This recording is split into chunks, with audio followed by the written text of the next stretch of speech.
အားလုံးပဲမင်္ဂလာပါလမ်းစီတွေဒတာစီစဉ်ကနေအားလုံးကြိုဆိုလိုက်ပါတယ်ဒတာဒီနေ့ရေးချင်တဲ့ပတ်သက်ပြီးတော့ share လုပ်တော့ပြီးမြင်အကြောင်းအလေးကတော့ဘာလို့ social study ဆောင်းမွေးမှာကိုထင်သလောက်အမှတ်မရလဲပေါ့နော်ဘာလို့ social study ဆောင်း social study ဖြည့်တဲ့အခါမှာကိုသတ်မှတ်ထားတဲ့ကိုမျှော်လင့်ထားတဲ့အမှတ်ထက်ဘာလို့နည်းရတာလဲပေါ့နော်အဲ့တော့ social study ဘာသာရပ်ကိုဖြည့်တဲ့အခါမှာအကြောင်းသားရမှန်းထားတဲ့အမှတ်ထက်နည်းနေတာမျိုးလေးပြီးတော့ဆောင်းမွေးကနေရောက်မှဘာလို့ struggle လုပ်ရတာလဲကိုကဖတ်စာအုပ်တွေရပိုင်ရင်သားနေပေါ့နော်ဘာလို့ social study ဘာသာရပ်မှာဆောင်းမွေးကနေမှာမိခွန်းနေဖြည့်တဲ့အခါမှာအခက်တွေ့ရတယ်လေပေါ့နော်အဲ့အကြောင်းအလေးတချို့ကိုဒါဒီဗီဒီယိုလေးတွေကနေပြပြပေးသွားမှာဖြစ်ပါတယ်အဲ့တော့ဒီဗီဒီယိုလေးကိုအဆုံးထိကြည့်ခြင်းအပြင်အကြောင်းသားအနေနဲ့ဆောင်းမွေးမဖြည့်ခင်ပါပေါ့နော်ကိုကဘယ်ပိုင်းလေးတွေမှာပြင်ဆင်နိုင်ရင်ဒါအဆင်ပြေမလဲကိုဘယ်ပိုင်းလေးတွေတည်ထားတဲ့လဲဆိုတာလေးကိုဒါကတော့ဒါဆောင်းဝဲ approach အနေနဲ့ပြောပြပေးသွားမှာဖြစ်ပါတယ်အဲ့တော့ဒီဗီဒီယိုလေးကိုအဆုံးထိကြည့်သွားပေးဖို့အတွက်ဒါတိုက်တွန်းချင်ပါတယ်ရှင်ပထမဆုံးအနေနဲ့ကြည့်ရအောင်ဘာလို့ social study ကထင်သားတဲ့အမှတ်ထက်ဒါနေပြီးရလိရှိတာလဲပေါ့နော်အဲ့တော့ပထမဆုံးကျွန်တော်တို့ကဒီဘာသာရဲ့၄ခုရှိတယ် social ကအဲ့၄ခုထဲမှာပေါ့နော်ဒီ social ကဖြေရတဲ့အပုတ်ရှိဒါအနည်းဆုံးပဲပေါ့နော်ဒီ math တို့ science တို့ RL တွေထပ်ပုံနေတယ်တော့မေကုန်းကဒီများသောအားဖြင့်က35ပုတ်ဒါပုတ်35ပုတ်ဒါမှ38ပုတ်ပေါ့နော်အဲ့လောက်ဝင်းကျင်ပဲနေတယ်အဲ့တော့နောက်ကကျကြီးဒီမှာအမှတ်200ဘူးလို့ပြောမယ်အဲ့အမှတ်200က percentage နဲ့ပြတ်တွက်တာပေါ့နော်အဲ့တော့များသောအားဖြင့်ကျောင်းသားတော်တော်များထင်ထားတဲ့အမှတ်တဲ့နည်းပြီးရလေးရှိရဆိုတော့ကိုကတပုတ်နှစ်ပုတ်ပဲ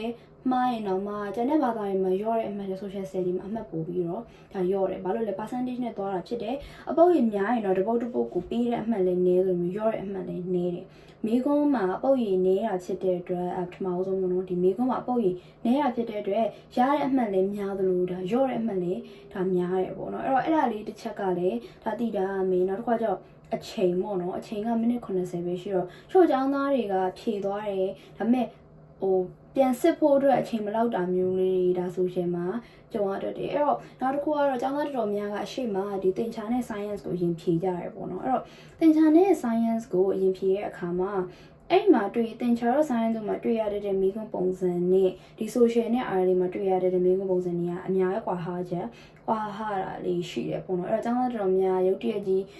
science နဲ့ math နဲ့ကတော့ကိုအဆင်ပြေရ social ဖြေတဲ့အခါမှာပြဿနာတက်ကြရဲဆိုတော့အမှန်တော့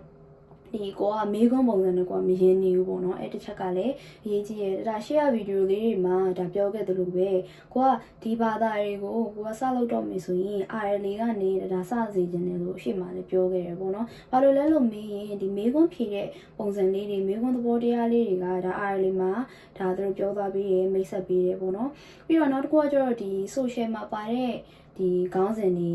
အကြောင်းအရာတွေဒီ vocabulary အသုံးအနှုန်းတွေကတတော်နဲ့အကြောင်းသားတွေနဲ့ရင်းနှီးမှုမရှိဘူးပေါ့လေပြောရမယ်ဆိုတော့ဒါနိုင်ငံရေးပေါ့လေเนาะအဲ့တော့နိုင်ငံရေးနဲ့ပတ်သက်တဲ့အကြောင်းအရာတွေဖြစ်တယ်ပြီးတော့ကိုယ်နိုင်ငံနဲ့မဟုတ်သူများနိုင်င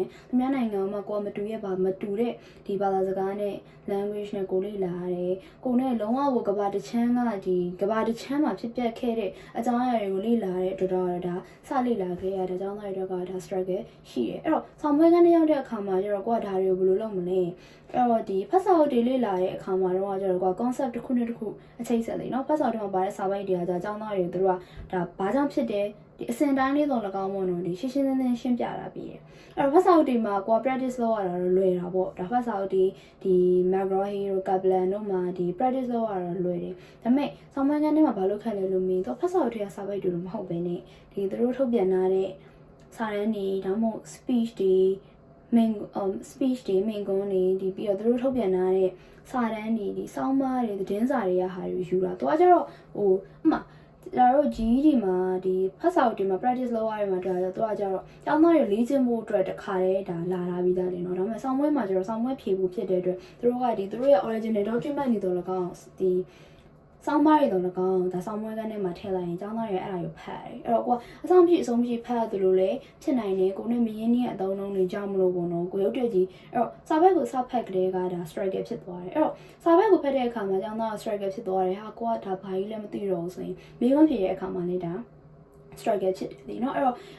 ါလေးတွေကိုဒါကိုကပို့ပြီးချင်းချင်းဖြစ်နိုင်ဖို့ပေါ့နော်အဲ့တော့အဲ့ဘိုင်းတွေကဘယ်လိုလေးကျင့်ရမလဲအဲ့တော့ဒါအနေနဲ့အကောင်းဆုံးအကြံပေးရမယ်ဆိုရင်ဒါအလေးကျင့်တွေတခုဖြစ်အောင်ပေါ့နော်ကိုက ဒီဖတ်စာအကြောင်းတစ်ခုကိုဖတ်စာအုပ်နဲ့ကိုကလေ့လာလိုက်တယ်practice လုပ်လိုက်တယ် YouTube video ကြည့်လိုက်တယ် okay ကိုကအဲ့ဒါကိုမေးခွန်းတွေဖြေခြင်းနဲ့ practice လုပ်ခြင်းနဲ့ဆိုရင်ဘာလုပ်လို့ရလဲလို့မေးရင်ဒီ internet မှာအဲ့အကြောင်းနဲ့ပတ်သက်တဲ့ document တွေရှိတယ်တချို့ document တွေတချို့ဆောင်းပါးလေးတွေကိုတော့ဖတ်ပေါ့ပြောမှဆိုတော့ဒီဆောင်းပါးတွေကိုဖတ်တတ်တဲ့အလေးချိန်ပေါ့နော်ဆိုတော့ဆောင်းပါးတွေကိုဖတ်တာနဲ့ဒီ articles ဒီဆောင်းပါးတွေကိုဖတ်တာနဲ့ဆောင်းပါးမှာဖတ်စာအုပ်ထဲမှာပါတဲ့ဒီ practiceစာပိုက်တွေဖတ်တာနဲ့ကွာတယ်လေအဲ့တော့ဆောင်းပွဲမှာကျတော့ဒီဆောင်းပါးတွေ document တွေဒီ official ထုတ်ထားတဲ့ document တွေကိုမေးတာဖြစ်တဲ့အတွက်ကိုကအကြောင်းတစ်ခုလေ့လာနေအဲ့ဒါနဲ့နီးစပ်တဲ့အကြောင်းအရာလေးတွေတခါတည်းဒါအချိန်လေးနဲ့ပေးပြီးတော့ online ကနေရှာပြီးတော့ဖတ်တဲ့အလေးချင်းတွေလုပ်စေခြင်းနဲ့ဒါဆိုရင်အကြောင်းသားအနေနဲ့ဒီလိုစာပိုက်မျိုးတွေကကိုကဖတ်တာဒါအလေးချင်းတစ်ခုဖြစ်သွားမယ်ပေါ့နော်အဲ့တော့အဲ့ဒါလေးလေအကြံပေးကြမှာတယ်အဲ့တော့ပြီးနောက်တစ်ခုကကျတော့အကြောင်းအရာတစ်ခုကိုဒီခေါင်းစဉ်တစ်ခုပေါ့နော်ဒီဖြစ်ပျက်တစ်ခုကို event တစ်ခုကိုလေ့လာတဲ့အခါမှာအပေါ်ရန်လေးပဲနားလေတာပေါ့နော်ဒါကတော့နည်းနည်းလေးဒါရှင်းပြခဲ့တယ်ပါဆိုဖတ်စာအုပ်ထဲမှာလည်းသူတို့ကဒီအကြမ်းမြင့်မဲ့ရှင်းပြတယ်အဲ့တော့အပေါ်ရန်ကိုကနားလေတာတယ်တော့အပေါ်ရန်တော့နားလေပါတယ်အဲ့တော့အပေါ်ရန်နားလေတော့အကြောင်းအရာတစ်ခုကိုကဒီမေးနိုင်ပြောနိုင်မြင်ပေါ့လေဒါပေမဲ့ဆောင်းမဲကန်းနဲ့မှာကျတော့သူတို့ကဘယ်သူနဲ့စစ်ဖြစ်တာလဲတို့ဘာလို့စစ်ဖြစ်တာလဲဆိုတာဘယ်သူနဲ့စစ်ဖြစ်တာလဲဘယ်နိုင်ငံနဲ့စစ်ဖြစ်တာလဲအဲ့လိုပုံစံမျိုးမေးတာမဟုတ်ဘဲနဲ့ဘာကြောင့်စစ်ဖြစ်တာလဲဒီစစ်ပွဲရဲ့တက်ရောက်မှုကဘာတွေလဲဒီစစ်ပွဲဖြစ်လိုက်တဲ့အတွက်ပေါ့နော်ဘာတွေအကျိုးရလဲဒီရလဲဘာတွေထိခိုက်သွားသလဲပြန်ပြီးတော့ analyze လုပ်ရတော့ကိုကအပေါ်ရန်ပဲသိတာတယ်နားလည်တာတယ်ဆိုရင်ဒါအခက်တွေ့နိုင်တယ်လေအဲ့တော့ဆောင်းမွေးမဖြေခင်မှာပေါ့နော်ကိုကအကြောင်းအရာတစ်ခုကိုကိုကောင်းထဲမှာကိုယ့်အနေကိုပြန်ပြီးတော့ဒီ analyze လုပ်ကြည့်ပေါ့ငါဒီကိစ္စတွေနားလေလားဘာကြောင့်ဖြစ်တာလဲဟုတ်နော်စိတ်ပေါ့စဉ်းစားကြည့်ပေါ့လေအဲ့တော့စိတ်ပေါ့စဉ်းစားကြည့်လို့မှကိုကဒီကိစ္စကြီးဒီ event ကြီးကိုရှင်းရှင်းလင်းလင်းပြတ်နားမလဲဘူးဆိုရင် research လုပ်ပါဒါအရန်ကိုအရေးကြီးတယ်ဘာလို့ဒီ social မှာပါတဲ့အကြောင်းအရာတွေကကိုက research လုပ်မှဒီသူတို့ရဲ့ဖတ်စာအုပ်တွေမကဘဲနဲ့စာများများဖတ်ထားမှစာများများဆိုရင်တော့မှဒီဖတ်စာအုပ်တွေကလုံးဝမဟုတ်တဲ့ဒီ document တွေဒီဟာတွေများများစာစာအုပ်ကဖတ်ထားပြီးကျွမ်းကျင်မှုရှိမှဒါစာပိုက်တွေဖတ်တဲ့အပိုင်းမှာရင်းနေမှာလေနော်အဲ့တော့နောက်ကကျ terms တွေ vocabulary အဲ့တော့ကိုမသိတဲ့စကားလုံးတွေဒါပါမယ်လေနော်အဲ့တော့ဟိုစာမင်းကနေမှာကျတော့ကိုကဒီမသိတဲ့စကားလုံးတွေ internet ကလည်းရှာလို့မရဘူး dictionary လည်းသုံးလို့မရဘူးကိုကနေကိုဒီစာပေတစ်ခုလုံးခြုံငုံပြီးသုံးသပ်ရတော့မှာလေနော်အဲ့တော့ဟို document နေထဲမှာသုံးတဲ့အသုံးနှုန်းတွေနဲ့တတော်အပြင်မှာတွေ့နေကြတာလေးနဲ့လည်းမတူဘူးလေအဲ့တော့တားအနေနဲ့တော့ vocabulary ကြည့်ရမလဲအဲ့လို vocabulary ကိုကြည့်ဖို့တိုက်တွန်းနေဆိုတော့အဲ့ document တွေကိုများများဖတ်ပေးပါဖတ်ကိုကဒီ practice လုပ်နေနေကိုကနေကိုအိမ်မှာကျတော့ကိုကနေကိုလေ့လာတဲ့အချိန်မှာတော့ကိုကြိုက်တယ်လို့ကိုကနေကိုဒါရှာလို့ဖေးလို့ရတယ်လေနော်အဲ့တော့ကိုမှရှိနေတဲ့အချိန်တွေကိုဒီ practice လုပ်ဒီခြားစာပိုက်တွေလေ document တွေလည်းများများဖတ်ပြီးတော့လဲချင်းကုန်နိုင်နေနောက်တစ်ခုကကျတော့ဒီ American နိုင်ငံမှာဒီ White House တို့ဘာတို့ကနေသူတို့ကိုယ်တိုင်ဒီထုတ်ထားတဲ့စာတွေရှိတယ်။အဲ့ document လေးတွေသွားပြီးတော့ဖတ်ဖို့တော့အကြံပေးခြင်းနဲ့နောက်ကကျတော့ဒီ history.com တော့ပေါ့နော်။အဲ့ history.com မှာလည်းသူတို့ဒီရှင်းပြထားတဲ့ပုံစံလေးတွေဖတ်လို့ရရနောက်ကကျတော့ဒီ president speech တွေသမ္မတတွေရဲ့မိန့်ခွန်းတွေအဲ့တော့ကိုကစာပိုက်တွေဖတ်တဲ့အပိုင်းမှာတော့ဟုတ်ပါပြီ။စာပိုက်တွေတော့ဒါပြောတော့ဆိုတော့ကိုကဘယ်လိုမျိုးဘယ်လိုစာပိုက်တွေ live ရှာဖတ်မလဲတော့သိလောက်ပြီအဲ့တော့ဆောင်းမငန်းထဲမှာမေးခွန်းကိုဘယ်လိုဖြေမှာလဲပေါ့နော်အဲ့တော့မေးခွန်းတွေဖြေတဲ့အခါမှာလည်းဒါပြောလို့စာပိုက်ထဲမှာဒါမေးလို့ဒါဆိုပြီးတဲ့မေးရမှာမဟုတ်ဘူးဟိုသုံးသပ်ရတာလေ analyze လုပ်ရတာလေเนาะအဲ့တော့ကိုကအကြောင်းအရာတစ်ခုကိုဂါဂနာနာသိထားပြီးသားအကြောင်းအရာကိုကိုကပြန်ပြီးသုံးသပ်ရတယ်ဆိုတော့ကိုကတော့ဒါလွယ်တာပေါ့လေเนาะအဲ့တော့ကိုကသိထားပြီးသားအကြောင်းအရာတစ်ခုသုံးသပ်တယ်ဆိုတဲ့အခါမှာလည်းအရေးကြီးတာကဘာလဲလို့မြင်ကိုယ့်ရဲ့opinion တွေကိုယ့်ရဲ့ influence တွေပါသွားလို့မရဘူးဒါအရင်ရေးကြည့်ရယ်ဘာလို့ဆိုတော့ကိုကဒီနိုင်ငံရေးပေါ့နော်ပြောမှဆိုရင်ဒီ politics နဲ့ပတ်သက်တဲ့အကြောင်းအရာတွေကိုဖတ်တဲ့အခါမှာလူတော်တော်များများကကိုယ့်ရဲ့ bias ပေါ့နော် bias လို့ခေါ်တဲ့အစွဲဆိုတာပါသွားတတ်တယ်ဥပမာကိုက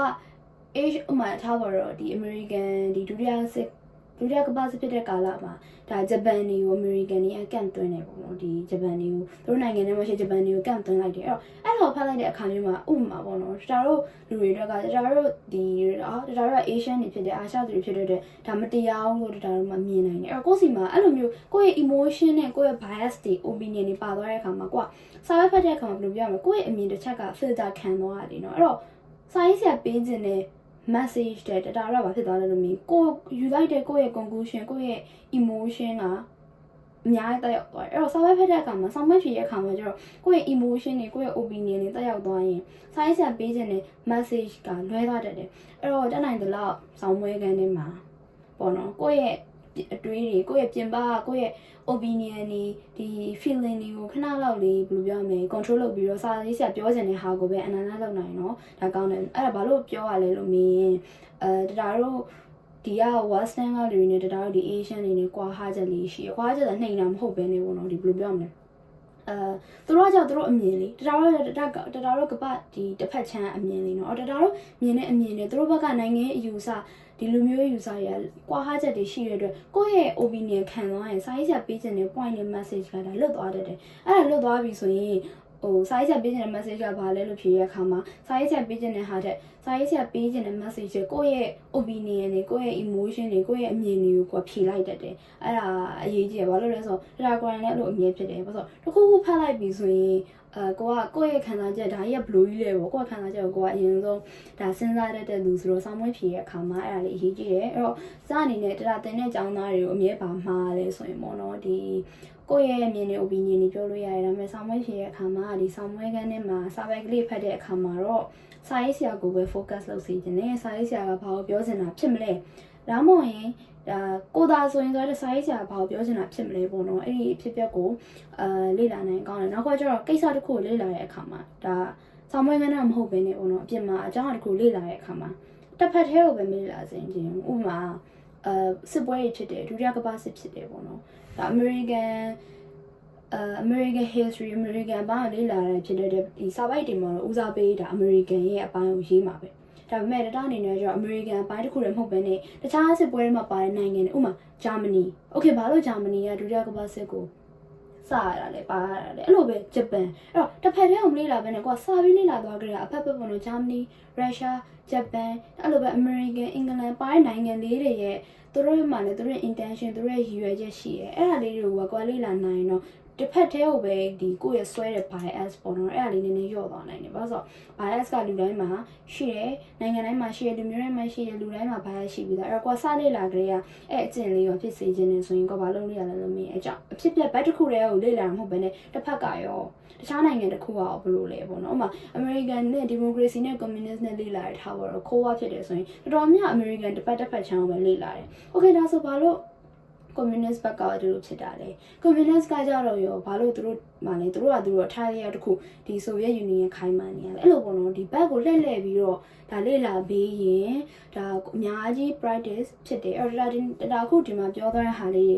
ကကိုဒါလေးကိုသိတာပြီးဆိုရင်တတိလေးထားလို့ရအောင်ပေါ့နော်ဆောင်းမွေးဖြေတဲ့အခါမှာရောဒါစလေ့လာကြတဲ့ကကိုကဒီဘာသာရပ်တွေကိုစပြီးတော့လုပ်ကြတဲ့ practice လေးဒီလိုမျိုးလေးဒါတတိလေးထားပြီးလုပ်သွားမယ်ဆိုရင်ဒါအများကြီးအထောက်အကူဖြစ်တယ်အဲ့လိုပေါ့ခုနကလိုမျိုးဒီစာဖတ်တဲ့အခါမှာ bias တွေပါနေတဲ့အခါမှာမေးခွန်းလေးတွေကိုဖြေတဲ့အခါမှာသုံးသပ်တဲ့အခါမှာခံနိုင်တယ်နောက်ခွာကျတော့မေးခွန်းနားလည်အောင်ဖတ်မယ်ဘယ်လိုလဲဆိုတော့အကြောင်းသားတွေကဒီမေးခွန်းနားလည်အောင်ဖတ်တယ်တချို့ကကျတော့အမျိုးမျိုးပေါ့နော်စာပဲဖတ်ပြီးမှမေးခွန်းဖတ်တာရှိတယ်မေးခွန်းဖတ်ပြီးသားမှစာပဲကိုဖြေရရှိတယ်အဲ့ဘယ်လိုပဲဖြစ်ပါဒီမေးခွန်းကိုတခြားဖတ်မယ်ပြီးနောက်ခွာကျတော့ကွာတချို့မေးခွန်းလေးတွေကမြင်လိုက်တာနဲ့အဖြေကိုသိတယ်ပေါ့နော်သိတယ်ဆိုရင်တချို့ကကျစာပဲကိုမဖတ်တော့ဘူးအဲ့လိုမျိုးမလုပ်စေချင်ဘူးအချိန်ဘယ်လောက်မှကုန်တယ်မဟုတ်ဘူးပေါ့နော်အဲ့တော့ကိုတည်ထားပြီးသားဆိုလဲကျင်းသိသွားအောင်စာပိုက်ကိုပြီးအောင်ဖတ်စေချင်တယ်နောက်ခွာကျတော့ဆောင်းမွေးဖြေတဲ့အခါမှာမလောအချိန်မလောဖို့ဆိုတဲ့တောင်းသားရစဖြစ်ပြီးဆိုရင်အချိန်နည်းနည်းပဲ share ဆိုပြီးလောပြီးတော့ကြော်သွားတဲ့ skip လုပ်တတ်တယ်စာကိုအကျဉ်းမြင့်ဖတ်လိုက်တာမျိုးပြီးတော့နောက်ကကျတော့ဘသူရေးရလဲခေါင်းစဉ်လည်းဖတ်လိုက်တာမျိုးဘသူရေးရလဲအဲ့တော့အနေနဲ့အကျဉ်းပေးရမယ်ဆိုရင်ဒီဘဲစာပိုက်ကိုပဲဖတ်ခေါင်းစဉ်ကိုဖတ်မယ်ဘသူရေးရလဲဆိုတာကိုဖတ်မယ်ဘယ်နှခုနှစ်မှရေးရလဲဆိုတာကိုဖတ်မယ်ပေါ့နော်စာရေးဆရာကိုပေးရရင်စာရေးဆရာပေါ့နော်ဘာအထိပါကွာလေ့လာလို့ရလဲလို့မင်းတို့ရဲ့စာပိုက်တွေပေးရကောင်သူအောက်မှာ source ပေါ့နော်ဘယ်ကနေဒီစာကိုကောက်ထုတ်ထားပါလဲဆိုတော့ source တွေပါတတိလေးထားဖတ်နိုင်တော့ပိုကောင်းတယ်အဲ့ဒါဘာလို့လဲလို့မင်းတစ်ခါလေကြာရင်ကိုဖတ်လိုက်တဲ့စာပိုက်ကဥမာဂျာမနီကရေးထားတဲ့စာဖြစ်မယ်ရုရှားကရေးထားတဲ့စာဖြစ်မယ်ဥမာဆိုဗီယက်ယူနီယံကထုတ်ပြန်တဲ့စာကိုကဖတ်တယ်ဒါပေမဲ့ကိုကဖတ်သွားတယ်အဲ့တော့ကြီးပဲကိုကဖတ်လိုက်တော့ဆိုဗီယက်ယူနီယံကရေးတဲ့စာလို့မထင်မင်းနဲ့အမေရိကန်ကရေးထားတဲ့စာထင်ပြီးတော့ယူဆလွဲသွားတယ်ရှိနိုင်တယ်လေနော်အဲ့လိုမျိုးပေါ့ဒီခေါင်းစဉ်လေးတွေနဲ့ဒီရေးသားတဲ့လူတွေခုနှစ်တွေကလည်းဒါအရေးကြီးပါတယ်ဘာလို့လဲဆိုတော့အဲ့ဒါလေးတွေ skip လုပ်သွားမယ်ဆိုရင်တချို့ပုတ်တယ်မသိတာပြနိုင်ပေမဲ့အဲ့ဒါလေးကိုသိတာကိုအတွက်အကျိုးရုံသွားပေါ့နော်ကိုကရှေ့မှာလည်းဖတ်ထားပြီးသားဟာလေးကိုမြန်ကိုကဆောင်းမွေးနဲ့ပြန်တွေးရင်အော်ငါဒါကိုဖတ်ခဲ့ဘူးလားပဲချက်ချင်းပေါ့ခေါင်းထဲမှာဘယ်လိုပြောရမလဲအလကားဖြစ်သွားတယ်ဆိုတော့မရှိပါဘူးအဲ့တော့စာဖတ်တဲ့အခါမှာစာပိုက်တစ်ပိုက်လုံးပြီးအောင်ဖတ်စေခြင်းနဲ့စာပိုက်တစ်ပိုက်လုံးအပြင်စာပိုက်ထဲမှာပါတယ်ဘယ်သူရေးတာလဲဘယ်တော့မှရေးတာလဲဘယ်ကထုတ်ပြန် န်နာရလဲဆိုရဲပေါ့နော်အသေးစိတ်ဒီ details ရဆိုတစ်ချက်တော့လေပြီးအောင်ဖတ်လိုက်စီခြင်းနဲ့အဲ့ဒါဆိုရင်ဆောင်းဝန်းကန်းနဲ့မှာပို့ပြီးတော့တတိလေးဒါထားပြသွားမယ်အဲ့တော့ဆောင်းဝန်းကန်းနဲ့မဟုတ်ဘဲနဲ့ဒါလေးတွေကိုဒါဒီဘယ်လိုပြောရမလဲကိုလေ့လာကြရပေါ့နော်ဒီအလေးကျင့်လေးတွေကိုဒါမွေးသွားစေခြင်းနဲ့ဘာလို့လဲဆိုမြင်ဒါကိုယ်တိုင်ကလည်းဒီ search တွေလုပ်ခဲ့ရတော့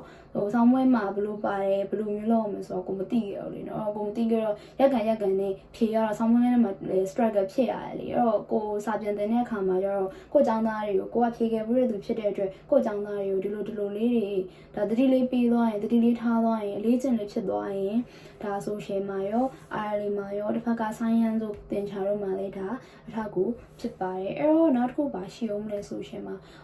နောက်တစ်ခုကကျတော့ social မှာအကြောင်းသားတွေကဒီလန့်တက်တာရှိရပေါ့နော်ဒီမြေပုံတွေလေမြေပုံတွေပါတတ်တယ်အဲ့တော့မြေပုံတွေပါတဲ့အခါမှာဒီ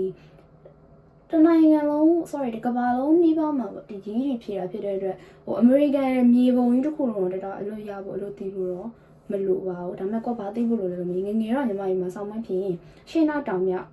ပေါ့နော်ဒီမြင်းလေးဆွဲဖြေရတယ်လို့လေအဲ့လိုမျိုးလေးပေါ့နော်ဆောင်းမန်းကန်းထဲမှာအဲ့ရှင်းနောက်တောင်မြောက်လေးကိုအလွတ်ရစေခြင်းနဲ့တခြားပြောရမဟုတ်ဘူးဆိုတော့ဆောင်းမန်းကန်းထဲမှာဒီနေရာတွေမှာပေါ့နော် south west တို့ north west တို့ north east ဆိုအဲ့လိုမျိုးလေးတွေပဲအရှင်းနောက်တို့အဲ့လိုမျိုးမေးတာဖြစ်တဲ့အတွက်ရုပ်တရက်ဒီဆောင်းမန်းကန်းထဲမှာကိုကအရှင်းနောက်တောင်မြောက်မသိဘူးဆိုရင်တို့ပေးရမြေပုံမှာမြေပုံပဲပါတာဘာမှမပါဘူးအဲ့လိုမျိုးနဲ့လေဒီမှားတဲ့အမှားလေးတွေဒါမှားတဲ့နောက်ကကျတော့ facts and opinion ပေါ့နော်အဲ့ဒါကတော့ social မှာလည်းပါတယ် RL မှာလည်းပါတယ်ပေါ့နော် science မှာလည်းပါတယ် facts and opinion ကိုလည်းတတိထားပြီးသိစေချင်တယ် social ကကျတော့စမြင်မှာဆိုရင်အောင်ဖို့ကလွယ်တယ်ပေါ့နော်ဒီအောင်မှတ်ကတော့သူတို့ပေးထားပြီးသားပဲမှာခက်လဲလို့မေးရင်ဒီ college ready ရဖို့ credit score ရဖို့ကျတော့ခက်သွားတယ်ဒါပြောဆိုအပုတ်ရည်နည်းရတဲ့တပုတ်ကိုသူတို့ကအမှတ်အများကြီးဒါ short တယ်ပေါ့နော်ပြီးတော့ဒီစာပဲနှစ်ခုကို compare လုပ်ရတာလေးတွေပါတယ်ဥပမာ Supreme Court cases တွေပေါ့နော်ဒီ Supreme Court ဒီအမှုနှစ်မှုပေးရတာမျိုးတမှုတည်းကိုပဲ2ယောက်ဒါမှမဟုတ်လဲ senior 2ယောက်ပြောတာ representative 2ယောက်ပြောတာဒါမှမဟုတ်လဲသမ္မတ2ယောက်အဲ့လိုမျိုးပေါ့နော်ဒီ compare လုပ်ရတာလေးပါတယ်အဲ့တော့ဘယ်လိုအကြောင်းပဲဖက်ကိုကခေါင်းစဉ်ဖတ်လိုက်ပြီးတော့ခြုံငုံပြီးတော့ပေါ့နော်ဒီစာပဲနှစ်ခုပေးရဆိုရင်ကိုကအဲ့နှစ်ခုကဘာကွာတာလဲပြီးအဲ့နှစ်ခုကဘာ connection ရှိတာလဲဆိုတာကိုကြည့်တတ်တဲ့အလေးစင်လေးရရင်လည်းပိုကောင်းတယ်နောက်ခါကျတော့မှတ်ထားဖို့ဆိုတာ notes ကြီးချပြီးလို့စာဖြစ်ဖို့ထက်ကိုချက်ချင်းပေါ့နော်သိကျင်တာရှိရင်ချက်ချင်းရှာ online ချက်ချင်းမှတ်လိုက်တာကအများကြီးမှတ်မိပါတယ်အဲ့တော့ကိုက practice တွေလုပ်ရင်နေတော့ဒါလေးရအလေးချင်းဖြစ်သွားမယ်အဲ့တော့ဒီနေ့တစ်ပုံနဲ့ဒါပြောခဲ့တဲ့ဒီ point လေးတွေပေါ့နော်အဆောင်မွေးမှာများသွားပြန်ဒီလိုဟာလေးတွေလွတ်သွားရင်ဒါအမှတ်ရော့သွားတဲ့လေနော်အဲ့တော့တနေ့ပိုင်း knowledge ပိုင်းတော့ကိုယ့်အနေကိုကြိုက်တဲ့လောက်ဖြည့်လို့ရတယ်ဒါလေးရကျတော့ဆောင်မွေးကန်းနဲ့ရောက်မှ